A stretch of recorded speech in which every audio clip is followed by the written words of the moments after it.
Well, look, it is still early in the third quarter earnings reporting season, but hey, so far results have been stellar. Earnings at companies reporting thus far up 27% from a year ago.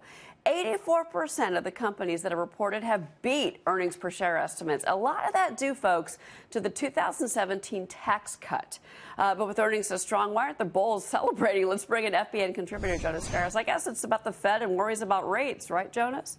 Yeah, the interest rate fears definitely are taking over the good news on earnings growth, which some people think is a little temporary because of tax cuts, and the pain of high rates could be here for many months and many years and could cause a bear market. So it could end this very long bull market.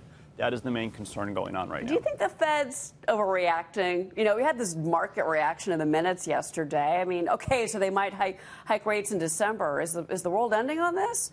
I think they are overreacting. I think the Fed, you know, it's old, and they believe they fear the 70s. They don't want to have a recurrence of runaway inflation, double-digit Treasury bond yields. I think that is a historical paranoia. It's like not buying stocks as you think the 1929 crash is coming again. And Trump might be right on this. I think Trump wants to err on the side of inflation and low rates because he's in the real estate. He was in the real estate business, still is, and that benefits you if you're in the real estate business. And it's probably true. If we go too fast, and I think investors believe this, if rates go up quickly, it's going to cause more problems and cause a recession. If they go up slow and the economy grows and wages go up, it's fine. But what happened a few weeks ago is things were taking off a little too fast to 3% on the 10-year, and a lot of rates are set on that, mortgages particularly, but even some variable rates to private student loans. We don't know what's going to happen if it goes to 4% quickly. It can go there slowly, but it can't happen in October. And that's what I think investors were scared about. When you see rates come up a little bit, even at all, head back up, then the market gets a little weak like it did yesterday. Now, to your point, they're looking for early signs of economic damage. You may not see it in the headlines yet, but they're thinking it might be coming. You know, President Trump has been so critical of the Fed. He's done a couple of interviews now on Fox Business. Trish Regan, Stuart Varney talked to him this week.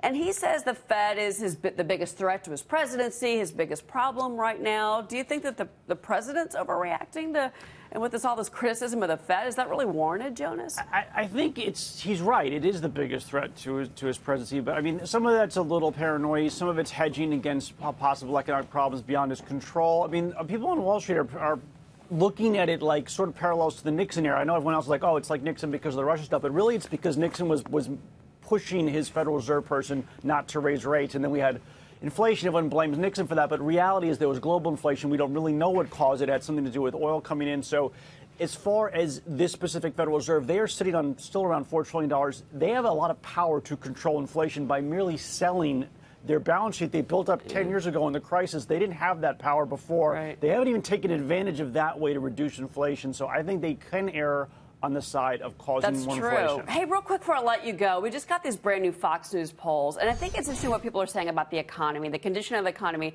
They say excellent or good now, 49%. Just in August, it was 47%. So people seem a little more optimistic about the economy. Is that a good or a bad thing, in your opinion, right now, Jonas? It's good, but it's not a leading indicator. You know, people were really optimistic in 2000 before the economy fell apart. So, like, during good times, people are. It's not a future-looking predictor like the stock market can be in some cases. It's just when people feel good now, and that's great. You want people to feel good. You want them out spending.